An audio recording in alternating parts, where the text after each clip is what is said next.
રાજકોટના મીડિયા જગતનું હંમેશા હું ઉદાહરણ આપતો હોઉં છું કે ક્યાંક કશેક અમે કાચા પડીએ તો તમે અમને બળ પૂરું પાડીને અમને પણ જગાડવાનું કામ કરો છો અને રાજકોટનું મીડિયા હંમેશા જનતાના મુદ્દાઓને ઉઠાવવા માટે મોખર રહ્યું છે. થોડા દિવસ પહેલા ભાઈ જિગ્નેશભાઈને હું દિલ્હીમાં એક પ્રેસ કરી કે કઈ રીતે મીડિયાના અવાજને દબાવી દેવાનું સતત ગુજરાતમાં એક ષડયંત્ર ચાલી રહ્યું છે. એના ભાગરૂપે એક ચોક્કસ મીડિયા કે જે આઝાદીના જંગમાં પણ એને પોતે પોતાની ભૂમિકા ભજવી હતી એવા ગુજરાત સમાચારના બાહુબલી શાહભાઈને 73 વર્ષની ઉંમરે ધરપકડ કરી અને એ પણ 25 વર્ષ જૂના કોઈ કેસમાં આ બતાવે છે કે મીડિયાનો અવાજ દબાવી દેવાનું ગુજરાતમાં બહુ મોટા પાયે ચાલી રહ્યું છે.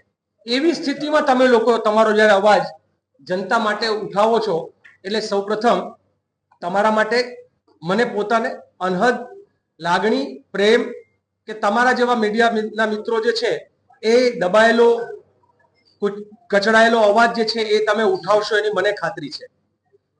આવતીકાલે ટીઆરપી ગેમ્સ ઝોનમાં બનેલી ઘટનાને 1 વર્ષ પૂર્ણ થશે. આ એક બાજુ સંવેદનશીલ મૃદુ આવા બધા શબ્દોનો ઉપયોગ કરીને જે શાસકો સત્તાના સિંહાસને બેઠેલા છે એ કેટલા અસંવેદનશીલ અને કેવા મર્દાલ છે એનો ઉત્તમ નમૂનો જે છે એ ટીઆરપી ગેમ્સ ઝોન પછીના 1 વર્ષની સરકાર દ્વારા લેવાયેલા એક્શનમાંથી દેખાય છે.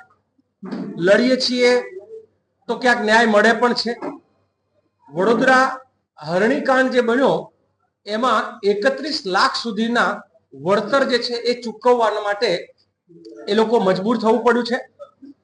મોરબી હોનારત જે બ્રિજ કાંડ બન્યો એમાં 21 લાખ સુધીનું વળતર ચૂકવવા માટે એ લોકો મજબૂર થયા છે.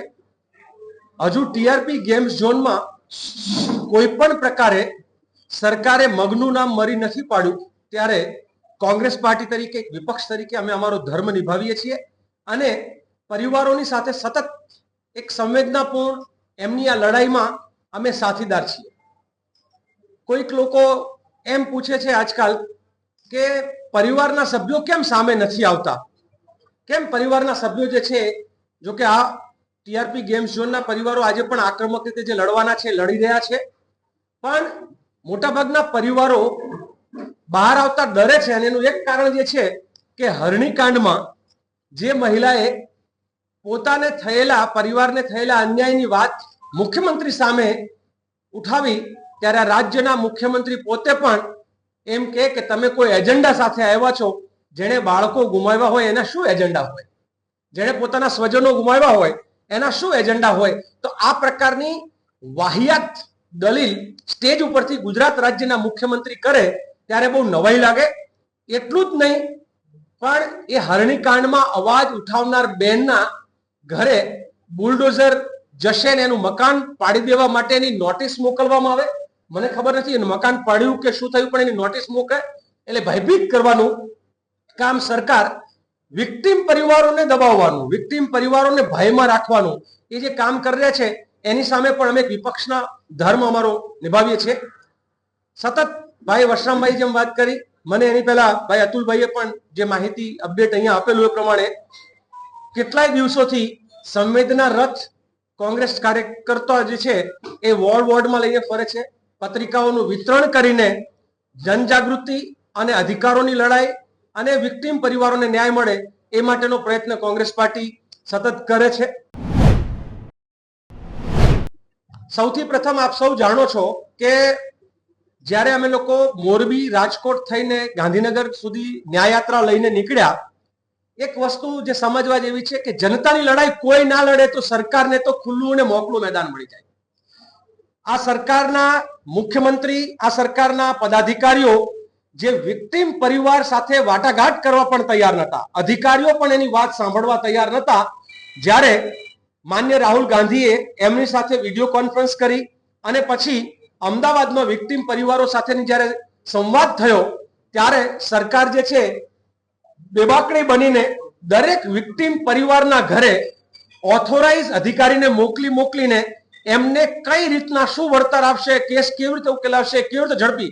એટલે સરકાર પોતે એ વિક્ટિમના પરિવારો શોધતી થઈ જાય એ સૌથી મોટી સફળતા છે. નહીં તો વિક્ટિમનું આ ગુજરાતમાં સાંભળે છે કોણ? એટલે કોંગ્રેસ પાર્ટી જે છે એ વિક્ટિમની સાથે રહીને કાનૂની લડાઈ અને પોલિટિકલ લડાઈ બંને લડવાનું જે છે કામ જારી છે. કોંગ્રેસે અત્યાર સુધીમાં રાજકોટ ટીઆરપી ગેમ ઝોનમાં કેટલા પુરાવા એકત્ર કર્યા કે જેના કારણે આરોપીને સજા? બહુ સરસ.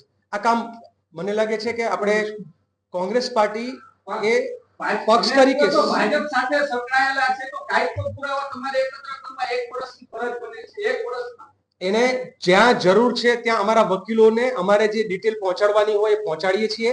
એમના મીટિંગના સ્થળો, એમના લોકેશન્સ, એમના લગતા અલગ અલગ જે ઠરાવો થયા, ક્યારે કોણે ઠરાવ જે છે એ શું કર્યો, કોણે નોટિસ આપી, આ બધા જે લૂપ હોલ્સ છે એ પહોંચાડવાનું કામ કોંગ્રેસ પાર્ટીના કાર્યકર્તાઓ કરે જ છે. પણ એક વકીલ અને કોંગ્રેસના કાર્યકર્તા વચ્ચેનું છે. આ મીડિયા ટ્રાયલનો મુદ્દો નથી. એટલે હું એમ નહીં કહું કે અમે કયા કયા મુદ્દાઓ જે છે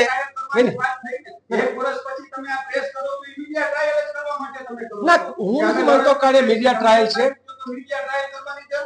ના, હું આને મીડિયા ટ્રાયલ એટલે નથી ગણતો. કારણ કે ના ના, અમારી લડાઈ અમે કઈ રીતે લડીએ છીએ એની હું વાત કરી શકું. અમે શું શું માહિતી પહોંચાડી રહ્યા છીએ એની વાત હું જાહેરમાં કરી જ ના શકું. કારણ કે એક જાહેરાત એવી પ્રકારની વાત કરવાથી અમારા સોર્સિસ જે છે એ પણ અમને માહિતી આપવાનું બંધ કરી દે. એટલે મને લાગે છે કે આ લડાઈ જે લોયર્સ લડી રહ્યા છે એની સાથે સતત અમારી ટીમ સંપર્કમાં, એની સાથે અમે અવારનવાર બેઠકો કરીએ છીએ. એ લોકો જેમ હરણીકાંડમાં, જેમ મોરબીવાળા ઘટનામાં અને રાજકોટમાં આ ત્રણેય ઘટનાના જે લોયર્સ છે એ લોકો સાથે મળીને એમની સાથે શું ઘટે છે, ક્યાં પહોંચ્યું છે, કેસનું ફોલોઅપ લેવાથી લઈ અને ક્યાંય કશે આમાં કચાશ ના રહે એના માટે જે છે સતત અમારી ટીમ સાથે છે. 15 લોકો આરોપી 15 હતા. એમાંથી 4 ને તો જામીન મળી ગયા. જે બાકીના છે એ તો હવે જે કાયદાકીય રમત જે કરવામાં આવતી હોય છે, ડિસ્ચાર્જ અરજી ને જામીન અરજી ને એ બધું ચાલી રહ્યું છે. એનાથી આગળ તો કોઈ કાયદાકીય પ્રક્રિયા નથી થઈ, કાંઈ નથી. આ આપણી આજની શાસન વ્યવસ્થાને આપ સૌ જાણો છો કે બહુ જ મોટા હત્યાકાંડના આરોપીઓ તડીપાર થયા પછી છૂટી જતા હોય છે. બહુ જ મોટા નહીં, સાંભળો હું શું ચાલી રહ્યું છે એમ. ગૌરી લંકેશ જેવા પત્રકારના હત્યારાઓ જે છે એ પણ પકડાતા નથી. ત્યારે એવી સ્થિતિમાં ટીઆરપી ગેમ્સ ઝોનમાં હું રાતોરાત કોઈને બહુ મોટી સજા થશે ન્યાયની પ્રક્રિયામાં એવું નહીં. સરકારથી થાય એટલી તાકાત લગાવશે શાસકો છે. કારણ કે શાસકોને ખબર છે કે એના અધિકારીઓ મોઢું ખોલશે તો પ્રોબ્લેમ થશે, તો પછી આમાં મોટા મગરમચ્છો જે છે એ આમાં આવશે.